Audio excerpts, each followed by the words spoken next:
জামাতে ইসলামীর সাথে বিএনপির নতুন করে কি একটা হিল্লা বিয়া হতে যাচ্ছে?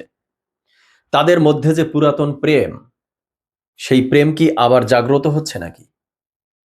দর্শক শ্রোতা, বেগম জিয়ার মৃত্যু, তার জানাজা, তার দাফন, এরপরে এই জিয়া পরিবার একটা শোকাহত পরিবার, একটা শোকাচ্ছন্ন পরিবারের প্রতি সহমর্মিতা জানাতে গিয়ে যে সৌজন্য সাক্ষাৎ, এই সৌজন্য সাক্ষাৎকে কেন্দ্র করে আমরা দুটো ঘটনা দেখলাম।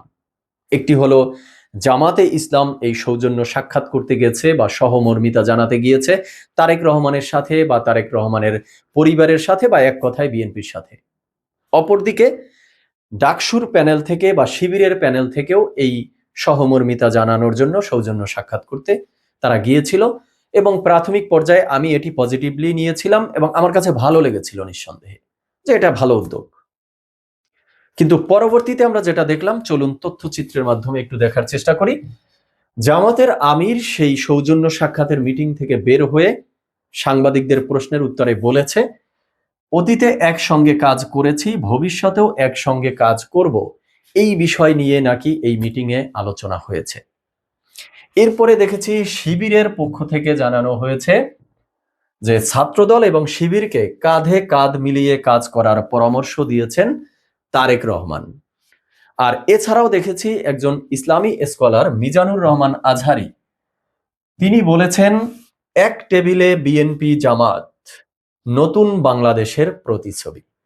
তো এই যে একসাথে কাজ আগেও করেছে, নতুন করে আবার করবে, কাঁধে কাঁধ মিলিয়ে কাজ করার পরামর্শ, আবার বলা হচ্ছে এর মধ্য দিয়ে নাকি নতুন বাংলাদেশের প্রতিচ্ছবি কেউ কেউ খুঁজে পাচ্ছে বা অনেকে খুঁজে পাচ্ছে। এই বিষয় নিয়ে দর্শক শ্রোতা আজকে আলোচনা করব। তো এবার মূল আলোচনায় চলে আসি, ডিরেক্ট হিট দ্য পয়েন্টে। Hit the point number 1। এই যে একটা ঐক্যের সুর শোনা যাচ্ছে, একসাথে কাজ করব, কাঁধে কাঁধ মিলিয়ে কাজ করব, এই ঐক্যের মানে কি? আগামীতে যে সরকার গঠন হতে যাচ্ছে সেটা বিএনপি জামাত একত্রিত একটা সরকার হবে এমন কিছু, বা একটা যে গভর্নমেন্ট ফর্ম করবে সেটা একটা কম্বাইন্ড গভর্নমেন্ট ফর্ম হবে? আচ্ছা, এই ঐক্যের প্রস্তাবটা কে রেখেছে? এটা কি তারেক রহমানের পক্ষ থেকে বা বিএনপির পক্ষ থেকে রাখা হয়েছে? যদি তাই হয়, তাহলে আমি বলবো তারেক রহমান বা বিএনপি কি একটু অতিরিক্ত মাত্রার লিবারেল সাজার চেষ্টা করছে, বা তারা কি সেই পূর্বের কলঙ্ক, পূর্বের গ্লানি আবারও কাঁধে তুলে নিতে চাচ্ছে স্বেচ্ছায়? আর যদি এই প্রস্তাবটি জামাত শিবিরের পক্ষ থেকে হয়, তাহলে বলবো জামাত শিবিরের পক্ষ থেকে হঠাৎ করে এই প্রস্তাব কেন? তারা তো ২৪-এর অভ্যুত্থান আন্দোলন বা রাজনীতির পট পরিবর্তনের পর থেকে অসংখ্য রাষ্ট্রের সাথে কূটনৈতিক তৎপরতা চালিয়েছে। ইভেন ভারতের সাথেও কূটনৈতিক তৎপরতা চালিয়েছে, সেটা গোপন রেখেছে ভারতের প্রেসক্রিপশন অনুযায়ী, যেটা দুদিন আগে প্রকাশও পেয়েছে। তাদের যে এত এত ম্যাটিকুলাস ডিজাইন এই জামাত শিবিরের, তো হঠাৎ করে জামাত শিবিরের এমন কি হলো যে তারা বিএনপির সাথে ঐক্যমত্যের ভিত্তিতে একটা কম্বাইন্ড গভর্নমেন্ট ফর্ম করতে চাচ্ছে কেন? তারেক রহমানের দেশে প্রত্যাবর্তন, বেগম জিয়ার মৃত্যু, জানাজা, দাফনকে কেন্দ্র করে যে উপচে পড়া মানুষের ঢল, যে রাজনীতিতে একটা ধাক্কা এসেছে, একটা জোয়ারের ধাক্কা বলি বা যেটাই বলেন না কেন, এতে কি জামাত শিবির কিছুটা প্রকম্পিত? জামাত শিবিরের পায়ের নিচে থেকে মাটি সরে যাচ্ছে নাকি? বা এতদিনের তাদের যে ম্যাটিকুলাস ডিজাইন, তাদের যে আত্মবিশ্বাস যে তারা মোটামুটি ২০০-র উপরে আসন পেয়ে যাবে, সেই মনোবল ভেঙে যাচ্ছে? এমন কিছু ইঙ্গিত পাওয়া যাচ্ছে কিনা? এবার আসি হিট দ্য পয়েন্ট নাম্বার 2। এই যে ঐক্যের কথা হচ্ছে, ঐক্যটা হবে কাদের সাথে?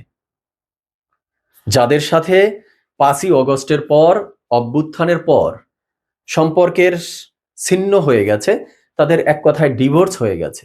আর ডিভোর্স হওয়ার পর আমরা যেটা দেখলাম যে এক দল আর এক দলের উপরে কতটা আক্রমণাত্মক হয়েছিল তারা, এক দল আর এক দলকে কতটা অশ্লীল ভাষায় গালিগালাজ করছিল, এক দল আর এক দলের উপরে সকল দোষ অপরাধ চাপিয়ে দিয়ে নিজেরা দুধে ধোয়া তুলসী পাতা হওয়ার মতো চেষ্টা কতটা করেছিল আমরা তো দেখেছি। যদি ছোট্ট করে কয়েকটা উদাহরণ দেই, শিবিরের পক্ষ থেকে তারেক জিয়াকে লক্ষ্য করে কি যেন স্লোগান দেওয়া হয়েছিল? ১ ২ ৩ ৪ তারেক জিয়ার টুট টুট টুট মার। মনে আছে না আপনাদের? এই জঘন্য ভাষার স্লোগান দিতে তারা এই মহিয়সী নারী খালেদা জিয়াকেও ছাড়েনি।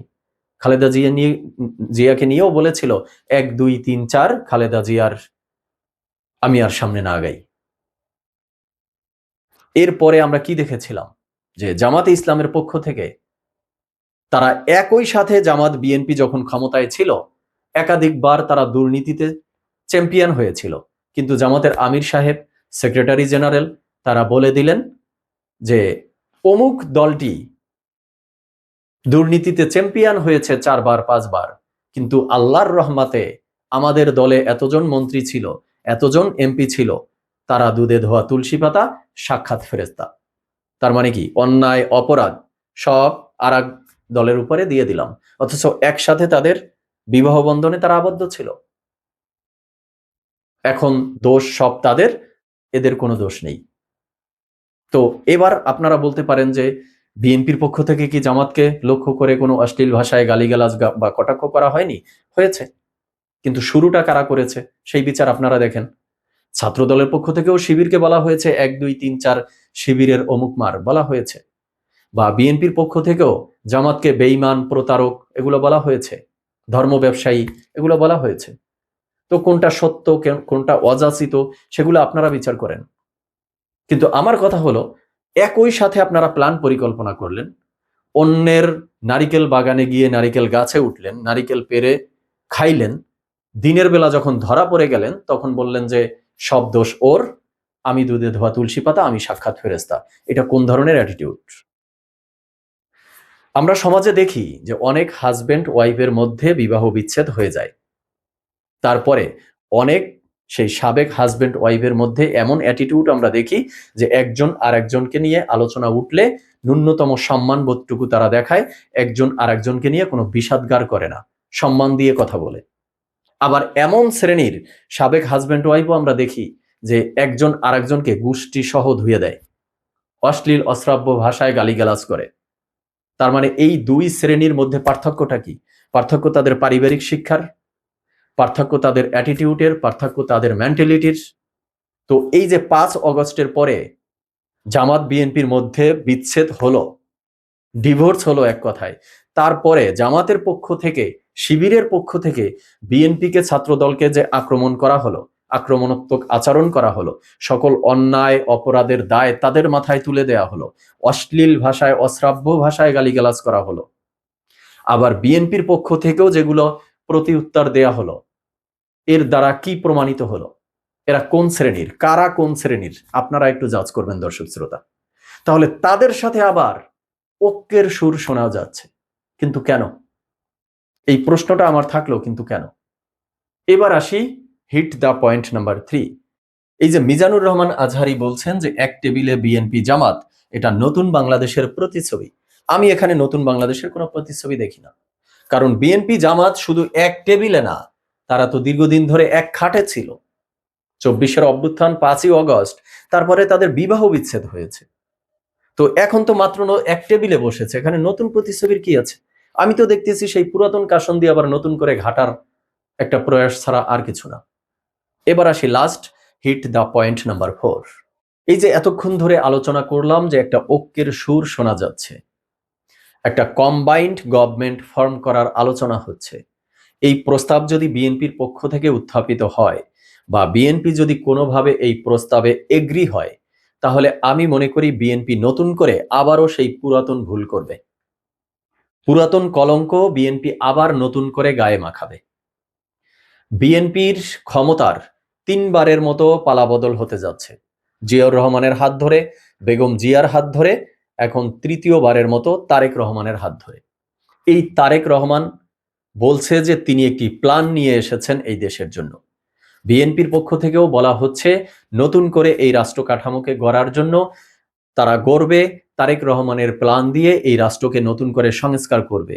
এই যে স্বপ্ন তারা জাতিকে দেখাচ্ছে, সেই স্বপ্ন ধূলিসাৎ হয়ে যাবে যদি সেই পূর্বের অ্যালায়েন্সের সাথে তারা আবারও নতুন করে কোনো জোটবদ্ধ হতে চায়, নতুন করে তাদের ভাঙ্গা পিরিতের জোড়া লাগাতে চায়। সাদেক কায়েমের বক্তব্য থেকে যেটি শোনা যাচ্ছে যে তারেক রহমান পরামর্শ দিয়েছেন ছাত্রদল এবং শিবিরকে কাঁধে কাঁধ মিলিয়ে কাজ করার জন্য। এটা তো সেই ২০০১ সাল বা ২ সালের ঘটনার কথা মনে পড়ে যায়। তখন তারেক রহমান আপনি নিজেই বক্তব্য দিয়ে বলেছিলেন যে শিবির এবং ছাত্রদল হলো একই মায়ের পেটের ২ সন্তান। তো আমরা তো দেখলাম ৫ই অগস্টের পরে সেই বাবা মায়ের ডিভোর্স হয়ে যাওয়ার পরে এই একই মায়ের পেটের ২ সন্তান কতটা একে অপরের উপরে হিংসাত্মক হতে পারে, আক্রমণাত্মক হতে পারে, অশ্লীল ভাষায় একে অপরকে গালিগালাজ করতে পারে। তো আবার কি নতুন করে সেই ডিভোর্স হওয়া বাবা মায়ের হিল্লা বিয়ার ব্যবস্থা করবে জামাত এবং বিএনপি? দর্শক শ্রোতা, সেই বিষয়ে আপনারা আপনাদের মতামত জানাবেন। আজ এ পর্যন্তই। সবাই ভালো থাকবেন, সুস্থ থাকবেন। ধন্যবাদ সবাইকে।